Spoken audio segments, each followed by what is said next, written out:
Assalamualaikum and good morning everyone. Today I'll be presenting on price elasticities of demand, also known as PED, based on several Malaysian case studies such as cigarettes, sugar-sweetened beverage, palm oil exports and consumers' behavior. Price elasticities of demand refers to the degrees of responsiveness of quantity demanded when there is a change in price. In simple terms, it measures how consumers react when prices increase or decrease. The formula for PED is calculated as the percentage change in quantity demanded divided by the percentage change in price. Based on this value, demand can be classified into two main types.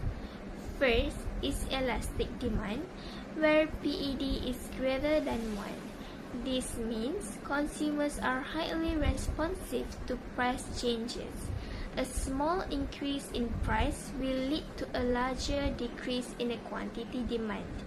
This usually happens when there are many substitutes or when the product is not a necessity. Second is inelastic demand, where PED is less than 1. This means consumers are less responsive to price changes. Even when the price increases, the quantity demand does not change significantly. This is commonly seen in essential goods or addictive products. For example, in the case of cigarettes, even if the price increases, many consumers will continue to purchase due to addictions. Therefore, cigarette demand is considered inelastic. On the other hand, for products like sugar-sweetened beverage, consumers can easily switch to alternatives such as water or healthier drinks, making the demand more elastic. The elasticities of demand is influenced by several factors, such as the availability of substitutes, the natures of the product, and the consumer's habits. Products with close substitutes tend to be more elastic, while necessities and addictive goods tend to be more inelastic. Understanding price elasticities of demand is very important in economics. Firstly, it helps government design effective taxation policies. For example, in Malaysia, the government imposed higher tax on cigarettes and sugary drinks to reduce harmful consumptions while also increasing revenue. Secondly, PED helps business determine pricing strategies. Firms need to understand whether their product is elastic or inelastic before deciding to increase or decrease the price. Third, PED is useful for forecasting demand and predicting how consumers will respond to changes in market conditions. It also helps in estimating how price changes will affect total revenue. The objective of our presentation is to analyze how price elasticities of demand differs across various products in Malaysia and to understand how it influences consumers' behavior as well as government policy decisions. Overall, PED is not just a theoretical concept but a practical tool that helps explain real-world economic behavior and supports decisions making by both governments and business. With that, I will now pass to my next group member to explain the case studies in more detail. Thank you so much. Hi everyone, my name is Daniel and for my part, I will be explaining how the government uses price elasticity of demand as a strategy in making economic and policy decisions. I will cover 4 things: why governments care about PED, how they tax inelastic versus elastic goods differently, some real-world examples from Malaysia, and the outcomes of this strategy. Before a government introduces a tax or a subsidy, they need to ask one important question. Will consumers stop buying this product if the price goes up, or will they keep buying it regardless? This is where PED comes in. If demand is inelastic, the government can raise revenue without reducing consumption much.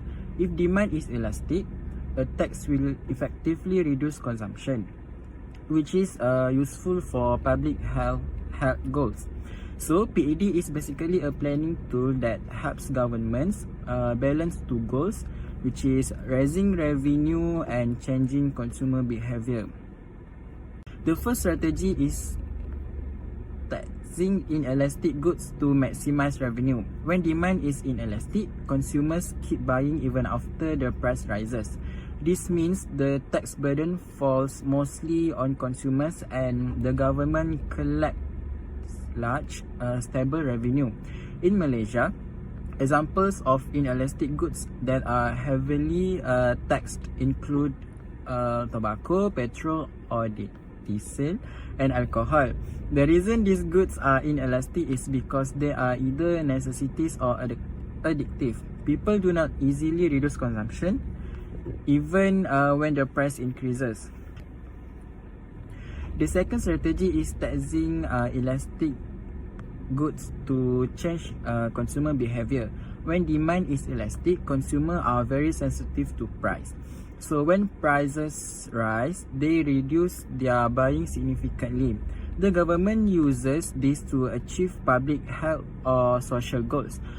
A great Malaysian example is the sugar sweetened beverage tax introduced in 2019. The PED for SSBs was found to be minus 1.11, which means demand is elastic. When the government imposed 40 cent Malaysia ringgit per liter tax, prices went up by 8.33% and consumption dropped by 9.25%. This helped reduce obesity and diabetes risk in the country. Governments also use PED when deciding where to give subsidies. In Malaysia, subsidies are given on inelastic essentials such as RON95, petrol, rice, cooking oil, and electricity. Because demand for these goods is inelastic, even a small reduction in price has a large welfare impact, especially for low-income households. Recently, when Malaysia began rationalizing its subsidies, PED was used to estimate how much household spending would be affected. So subsidies and taxes are really two sides of the same PED strategy, which is one brings price down and the other pushes it up. Looking at the outcomes, the SSB tax alone generated RM 357.6 million in revenue while reducing consumption by 9.25%. Tobacco excise duty in Malaysia brings in over 3.7 billion annually. These numbers show that when PED is correctly estimated, governments can forecast both revenue and behavior change before the policy is even implemented, which greatly reduces the risk of unintended consequences. To summarize, PED is not just an economic textbook concept. It is a real decision-making tool used by governments. Inelastic goods are best for raising revenue. Elastic goods are best for reducing harmful consumption, and subsidies on inelastic essentials protect the public from price shocks. In Malaysia, PED is actively applied in budget planning, health policy and subsidy rationalization, making it one of the most practical tools for decision making. Thank you. Assalamualaikum and hi, my name is Nurnisa Farhana binti Muhammad Yusof. People know me as Nisa. My matrix number is 309699 and I'm going to continue the presentation with the comparison of what we have learned in topic 8 and also the real life cases situation. So, in the terms of setting up the price, there are two factors we need to know, which is the first one is quantitative factors and also the second one is qualitative factors. So I want to focus on qualitative factors, which is we have to know that it goes beyond the numbers. Qualitative factors is like non-financial things such as the consumer behavior and also brand reputation. Qualitative factors also consist of the operational impact and also behavioral impact. So for the comparison, I want to focus on two main points, which is the first one is selling cheaper price to customer. If you see the left side of this slide, the math says that selling at one time order at a huge discount can make a quick extra profit. This means if a business they want to sell in a big amount with huge discount to the customers, they will gain extra and quick profit themselves. So if you see the real life real life journal, which is the cigarettes demand and tax strategy in Malaysia, we can see very well that the price sensitivity shifts based on addition. But for regular products, if local buyers are price sensitive, and a huge discount would ruin the brand image and cause the regular customers to demand the same price for a long time. Alright. The second point that I want to focus on is stopping or discontinuing low profit products, which is theoretically, math says that only use your limited factory hours to make products with highest financial profit margin. So what I understand is the business only focus on goods that give them highest profit and not discontinue the goods that give them low profit. So if we see the real life cases, which based on the journal of an analysis of sugar sweetened beverages elasticity of demand in Malaysia, we can see very well in the journal when prices change or products are cut or discontinued, consumers they will immediately look out for another substitutes. And dropping a low profit item would cause the buyers to leave your business and also goes for the competitors' goods. So for the next slide, I want to focus on why this topic is really important for real world long-term success in a business. The first one, we have to focus on the customer's impact, which is the reason why management needs to make good decisions, because they want to keep the customer's trust and also loyalty to the business itself. And the second one is quality image. A good management decisions should not only rely on your financial information, and it should not be based on just numbers, right? They have to ensure that the price changes does not decrease the product quality, because it is really important to ensure that the business have a long-term sustainability. So the third one is strategic goal, which is good business decisions from considering both qualitative and also quantitative factors in setting up the price can make the business stay ahead of the competitors in the market. So to wrap up my part, numbers will give us a starting point, but understanding our customers will give us the sustainable answer. Now I will pass to the next member to continue with the presentation. My name is Fatina Azmira. I will continue to the next one, which is factors that affecting to PED, which consists of 5 factors. Number 1 is availability of substitutes. Number 2 is nature of product, income level, addiction and habit. And the last one is government policies and taxation.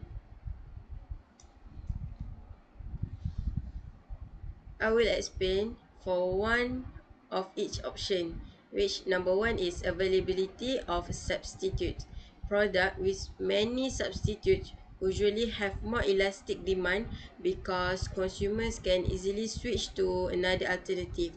For an example, based on our searching article, sugar sweetener beverage state that when the Malaysian government introduced a sugar tax, consumers could switch to healthier drink such as mineral water or low sugar beverage. As a result, demand become more price sensitive. Okay, we move to the next one, which is nature of the product consists of two types of good, which is necessity goods and luxury goods. Necessity goods is tend to have inelastic demand because consumer continue buying them even when the price is increased. The next one is luxury goods, which is tend to have more elastic demand because consumer can reduce or postpone the purchases. For an example, based on consumption pattern article, basic household necessities generally show lower price sensitivity than discretionary products. Okay, we move to the third factors, which is income level. Income level meaning that consumer income affects purchasing decision and price sensitivity. Higher income consumers are generally less affected by moderate price increases, while lower income consumers are more likely to reduce consumption when prices rise. For an example, based on consumption pattern articles, different income groups respond differently to changes in price and household expenditure. The fourth factor is government policy and taxation. Government intervention through taxes directly influence market price and consumer demand. For an example, based on sugar tax article, the introduction of sugar tax increased beverage prices and reduced consumption. We can take another example from cigarette tax article that state higher excise taxes increase cigarette prices, but demand remain relative inelastic because of addiction. And this is related to the last one factor, which is addiction and habit. Okay, product associated with addiction or strong consumer habit usually have inelastic demand. Even when prices increase, consumer continue purchasing because they are dependent on the product. For an example, based on cigarette demand and tax strategy in Malaysia, the article found that the cigarette demand in Malaysia is relatively inelastic. Although cigarette taxes increase the prices, many smokers continue to purchasing it because of addiction and long-term smoking habit. This shows that price increases do not always lead to a significant reduction in demand.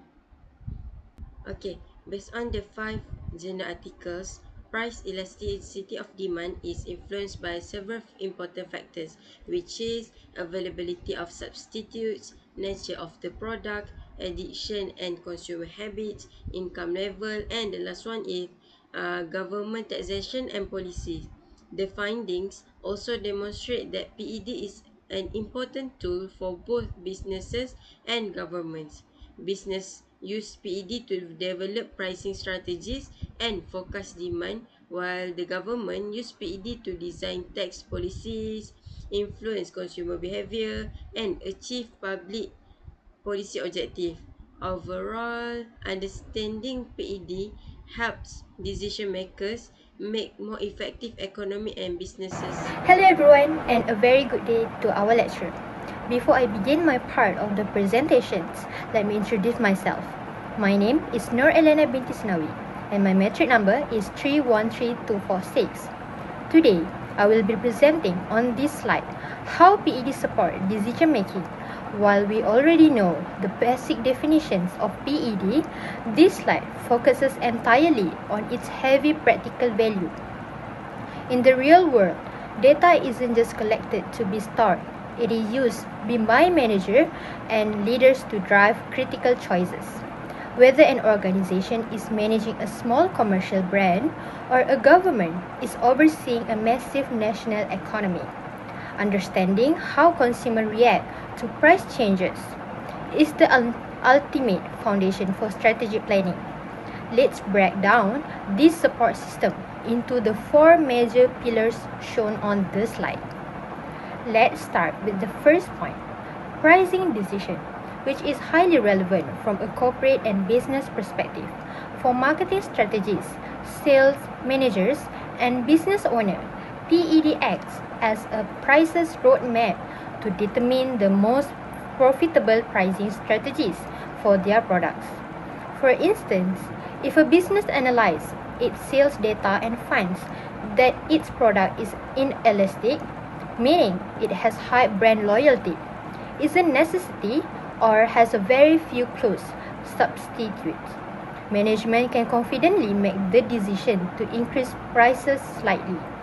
They know this won't cause a massive drop in sales, which directly helps them maximize total revenue.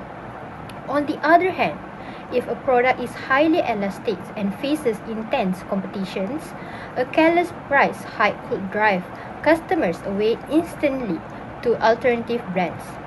Therefore, analyzing PED protects businesses from making blind pricing errors and help them choose the perfect timing for discounts or premium pricing.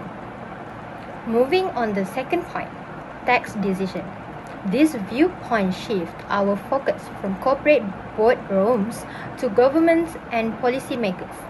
Government rely heavily on PED data to predict and assess the actual effectiveness of their public and taxation policies.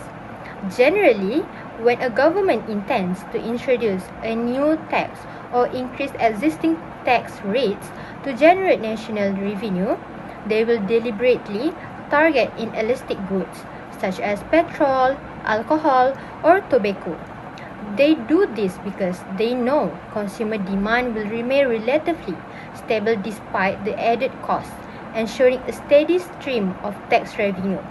However, if policymakers mistakenly place heavy taxes on highly elastic luxury goods, it often backfires. Instead of raising money, it destroys local demand, hurt retailers, and might even kill the specific industry. PED help governments avoid these economic imbalances. Our third point is revenue forecasting. Once corporate management or financial ministers have a solid grasp of how pricing and taxes impact consumer behavior, they can estimate future sales revenue and tax collections with much higher accuracy. Instead of relying on guesswork or hoping for the best, financial analysts can run precise data-driven simulations. For example, a corporate finance team can ask, if raw material costs force us to raise our market price by 5% based on our PED score, will our company's overall revenue go up or will it actually shrink? This foresight ensures that corporate budgeting, investor reporting, and national fiscal planning are grounded in realistic, verified projections rather than empty estimates. Finally, the fourth point on this slide is demand forecasting, which is all about predicting future market trends, consumer purchasing patterns, and volume requirements.